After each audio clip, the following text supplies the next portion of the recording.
Hello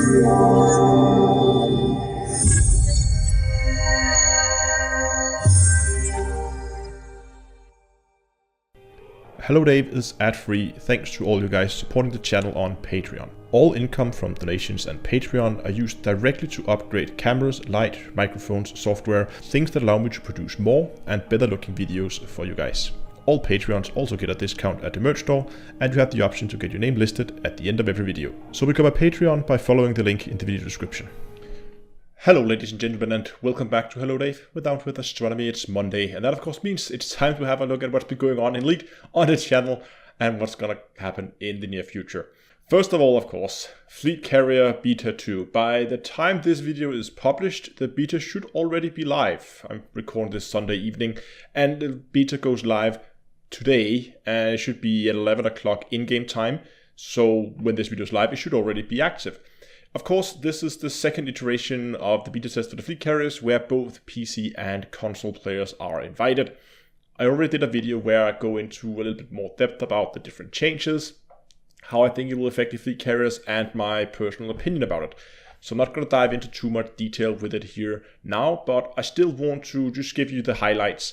One of the changes that have been made this time around is an increase in the payback you get from the decommissioning of a fleet carrier, regardless of whether it's voluntary or whether it's a forced decommission. There's still a lot of debate around it, and there's still a lot of people who really don't like the whole decommissioning and upkeep system. But I think at least if the whole decommissioning system is going to stay, I think this is pretty much as good as we're going to get. There was a small mistake maybe in that video. Some people maybe misunderstood a few things regarding how the upkeep and forced decommissioning work. In my mind, it was 10 weeks of upkeep you're behind and the fleet carrier's gone. But it seems to be the case that there's more like a fixed limit to when the fleet carrier will be decommissioned, which I believe is around 250 million. Don't quote me on it, I'm not 100% sure of those figures. Regardless, if it is 250 million, that's what, 5%? Yeah, it should be around 5% of a fleet carrier price if it's a forced decommission. How much it's going to be if you voluntarily do it, we don't know. We'll probably be able to, well, I assume you guys will know now, but I don't know yet because the beta is not launched yet. But more about that in a second, because there will be some stuff about live streaming later on in this video. Other than that, of course, I think some of the major things they changed is the fact that now ship storage and module storage is available as a core service for the owner. That means without paying any additional upkeep other than the core upkeep, the owner will now get access to ship and module storage. If you want to extend this service to the guests of the fleet carriers, you will have to buy the service and pay that included upkeep. Also, of course, universal cartography has been added. There's been some reduction in the fuel consumption. And then there's the whole blowout happening at the end of this beta test. The beta test is going to run for about 2 weeks. And toward the end of that beta period, we don't have a specific day when this is going to happen, but sometime towards the end, I hope Frontier will do a more detailed announcement of this pretty soon. But they will reduce the price of the fleet carriers from the 5 billion that there will be at the beginning of the beta down to 1 million credits. That means even if you didn't have the 5 million credits per the 30th of last month where the snapshot was taken, you'll still be able to go out, play around with the fleet carriers and try them out for a small amount of time by just paying 1 million credits. Overall, so far with the whole fleet carrier, I'm pretty positive, and with the changes that are announced now, if this was the state they were launched in, I would be okay with that.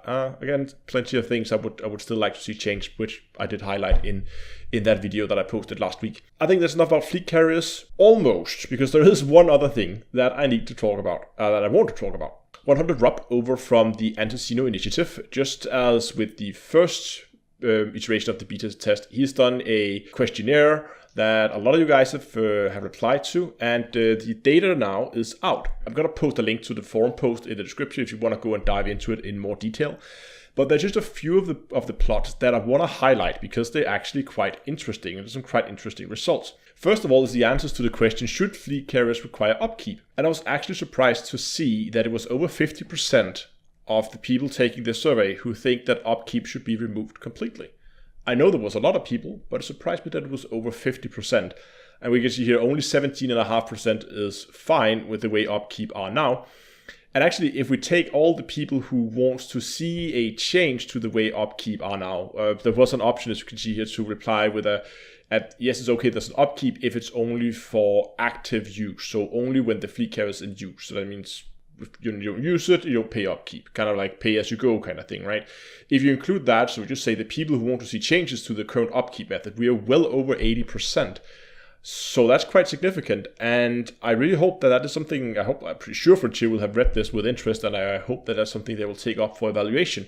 Because with such a large percentage of people thinking upkeeping should change, well, hopefully that's something they will do something about.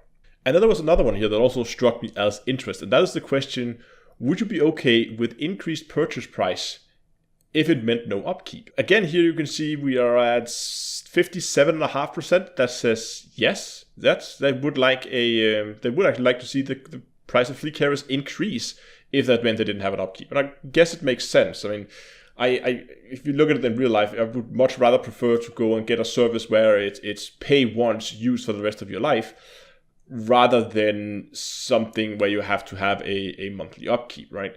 So I guess it's the same kind of mentality here, that people prefer I know what I'm paying and I'm paying it up front, and once I paid that, done. Then everything is paid off, and now I have my fleet carrier and I can use it to whatever I want.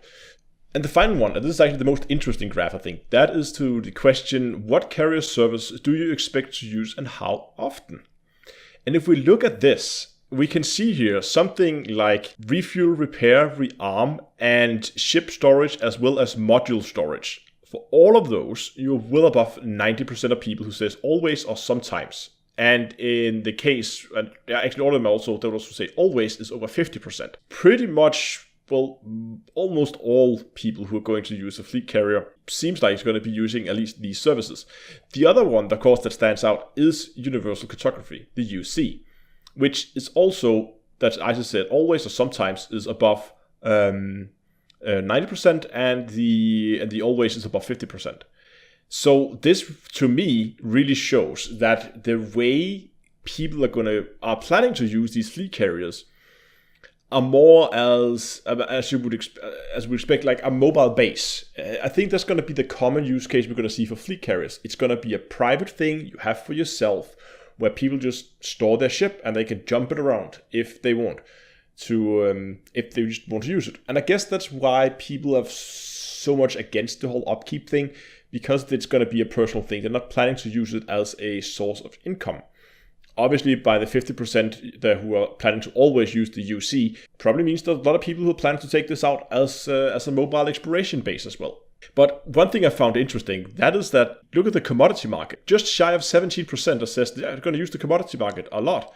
And then 50% is going to say, yeah, sometimes. To me, other than, of course, ship storage, module storage, I think the commodity market is the most interesting thing with fleet carriers, because it allows player-to-player trading of items. It's actually fun to see that there's so little interest in the commodity market. I thought that would be way higher. There's actually more interest in the redemption office than there is in the commodity market. Going with the whole mentality, this is going to be people's private fleet carrier. There might be some people who say, oh, I'm going to use it as my private base when I travel around between conflict zones to do combat or whatever they do. And then, yes, of course, it makes sense. They want to use the redemption office to pay off their or to hand in their bounties, the bounty vouchers. So I think after looking at this, that it really seems like the focus is gonna be on carriers being personal fleet carriers, and there's not that many people who are interested in using this as a more public mobile station that you're going to open up to the outside world and try to see if you can make this actually run a profit. Again, these data are of course taken between beta 1 and beta 2, and most notably before the announcement that were recently made to fleet carriers. But especially the last one here I think is really, really interesting, and I hope we're going to see another iteration of this so we can see how this evolves after this beta as well. And then some quick news from the channel here. On Saturday I hosted a live stream where I celebrated the channel passing 50,000 subscribers. I just want to take this opportunity to once again say thank you to all you guys who have subscribed to the channel, regardless of whether you did it 5 minutes ago, if you're going to do it in just 5 minutes, or if you've been here for years, pretty much since the channel started. And of course the winners for the giveaway has been drawn, and I know that initially I forgot to click the publish winners on the widget thing, so you guys couldn't go in, the guys who weren't there and the live stream, you couldn't go in and see the winners. It has been fixed now. You can go into the widget and you can see the name of the winners, and all the winners has been contacted. There's still someone who hasn't replied back to me, and their 48 hours is running out rapidly. So go and check your email, guys. Check it, because 48 hours or I'm gonna pick a new winner. Finally, of course, live streams. There's going to be some moving around this week. Of course, with the beta being live now, I'm planning to go live tonight. So there will be no live stream Tuesday, but there will be a live stream tonight. Live stream is going to be at the same time, but as usual, 9 o'clock in-game time. So I hope I will see you there for that live stream. And this is going to be it for this week. I really hope you enjoyed this video. If you did, give it a like, subscribe, and until next time, I will see you guys in space.